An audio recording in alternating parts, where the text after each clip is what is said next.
उत्तराखंड बाल संरक्षण आयोग के अध्यक्ष डॉक्टर गीता खन्ना आज मसूरी पहुंची और जहां पर उन्होंने लाल बहादुर शास्त्री राष्ट्रीय प्रशासन अकादमी में डिप्टी डायरेक्टर और अन्य अधिकारियों के साथ बाल अधिकारों और जेंडर को लेकर चर्चा की गई। वहीं प्रदेश में बाल अधिकार संरक्षण आयोग के गठन का उद्देश्य प्रदेश में बाल अधिकारों का संरक्षण सुनिश्चित करना है और ऐसे में एक ऐसी व्यवस्था स्थापित करना है जो कि बच्चों के हित में सभी कानूनी प्रावधानों और उनके संरक्षण और विकास के लिए प्रदेश में चलाई जा रही समस्त योजनाओं की सटीकता, संपूर्णता और प्रभावशीलता की निगरानी कर सके और उन्हें और अधिक प्रभावोत्पादक बनाने के लिए सजग प्रहरी और मार्गदर्शक की भूमिका निभा सके, ताकि बच्चे पूरे प्रदेश में उनके लिए एक सकारात्मक खुशहाल वातावरण जो है वो निर्मित हो सके। और उन्होंने ये भी कहा कि देश में जेंडर को लेकर जो भ्रांतियां हैं उस पर काम भी करने की ज़रूरत है, जिससे कि समाज को जोड़ा जा सके। स्कूलों में भी बाल संरक्षण के अधिकारों और जेंडर को लेकर पाठ्यक्रमों में विषयों में शामिल किया जाए, जिससे वह जागरूक हो सके। और उन्होंने ये भी कहा कि उनके द्वारा मसूरी के तिब्बतन होम्स स्कूल्स का भी निरीक्षण किया गया, जहां पर तिब्बती समुदाय के बच्चे पढ़ाई करते हैं। और उन्होंने ये भी बताया कि कैसे तिब्बतन होम्स का निरीक्षण वो कर रही हैं, जहां पर बच्चों की संख्या बहुत कम थी और इस चिंतन वन वह काफ़ी ज़्यादा प्रसन्न है। यहाँ पर बच्चों को बेहतर जो है शिक्षा दी जा रही है, वहीं पढ़ाई को लेकर बेहतर इंफ्रास्ट्रक्चर तैयार किया गया है। और यहाँ पर क्या ढाबे में उसे लगता है कि चलो मैं काम भी कर रहा हूँ, बर्तन मांज रहा हूँ, टीवी देख रहा हूँ, और बाद में जब उसे चाहे 2000 ही दिया जाए, उसे लगता है कि उसने तो 200 रुपये की कभी पॉकेट मनी नहीं मिली, अचानक 2000 रुपया मिला है, तो फिर क्या उसका मन इसी में रमने लगेगा और वो शायद मुख्य धारा से हट जाएगा।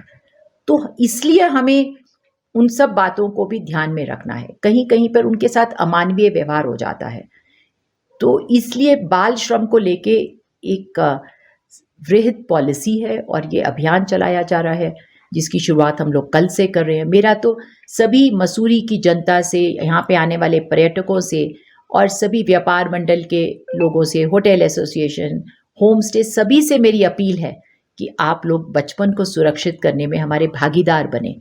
उसको एक्सप्लॉइट करके हम किसी भी पाप के भागीदार ना बने।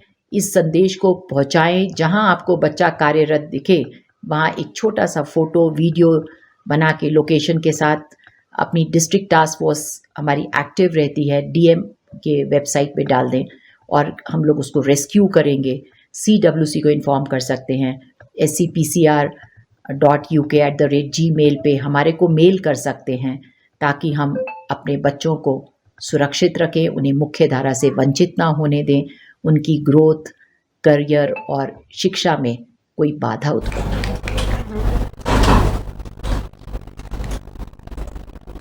वहीं खटीमा क्षेत्र में अवैध मिट्टी खनन का कारोबार थमने का नाम नहीं ले रहा है। वहीं प्रशासन इस संबंध में कोई भी कार्रवाई नहीं कर रहा है। गौरतलब है कि उम्रखुर्द में मिट्टी खनन माफिया रात के अंधेरे में लगातार अवैध मिट्टी खनन कर रहे हैं, उसके बावजूद भी प्रशासन इस पर कोई भी कार्रवाई नहीं कर पा रहा है।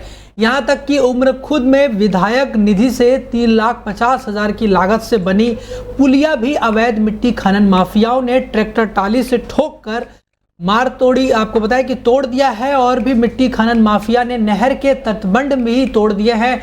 इसके बावजूद प्रशासन मूक दर्शन बना हुआ है। वहीं उदयराज सिंह, जिलाधिकारी उधम सिंह नगर ने स्पष्ट आदेश दिया है कि क्षेत्र में कहीं भी अगर अवैध मिट्टी खनन का कारोबार नहीं होना चाहिए। केवल कुछ जगहों पर जैसे कि NHI द्वारा सड़कों में मिट्टी भरने और नदी में ड्रेसिंग के जरिए जिले से परमिशन दी गई है। इसके अलावा यदि कहीं भी अवैध मिट्टी खनन होता है तो इसके लिए सीधे उप जिलाधिकारी और पुलिस को निर्देशित दिए जाएंगे कि क्षेत्र में कहीं भी अवैध मिट्टी खनन नहीं होना चाहिए। दरअसल इससे पहले कुछ दिन पूर्व नौगांव ठग्गू में अवैध मिट्टी खनन माफिया अवैध मिट्टी खनन कर रहे थे और ग्रामीणों के बीच विवाद का प्रकरण भी सामने आया था।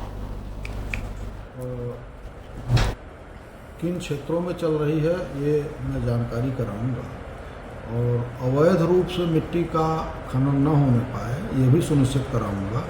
और जहां परमिशन दी गई है, जहां पर NHI की सड़कों के लिए मिट्टी की आवश्यकता है, कुछ परमिशन मुख्यालय स्तर से दी गई है, कुछ परमिशन नदियों के ड्रेजिंग के लिए भी दी गई है। इनके अलावा अगर कहीं कोई अवैध खनन पाया जाएगा तो मैं संबंधित एसडीएम और पुलिस के अधिकारियों को निर्देश जारी करूंगा कि देखें और ऐसे इलीगल प्लेसेस से खनन न हो।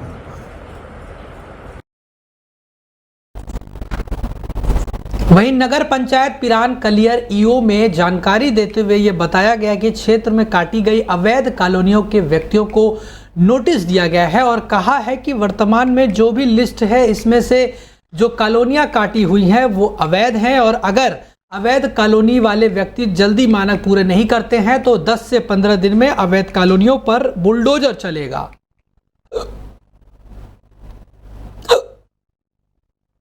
हाँ, कुछ यहाँ पे कॉलोनियाँ कटी हुई हैं, उसमें हमने उन कॉलोनियों को नोटिस दिया गया है। वर्तमान में जो प्रथम दृष्टया सारी की सारी कॉलोनियाँ अवैध हैं, जिसकी कोई भी एनओसी इनके द्वारा ना ही तो नगर पंचायत से ली गई है और ना ही कोई अन्य कोई इनके पास कोई ऐसा दस्तावेज है जिनसे इनको परमिशन दी गई हो कॉलोनियाँ काटे जाने की। सर, कितने कॉलोनी हुआ में जिनको आपने नोटिस जारी किया? लगभग हमारी 35 से 40 लोगों को हमारे द्वारा नोटिस दिया गया है।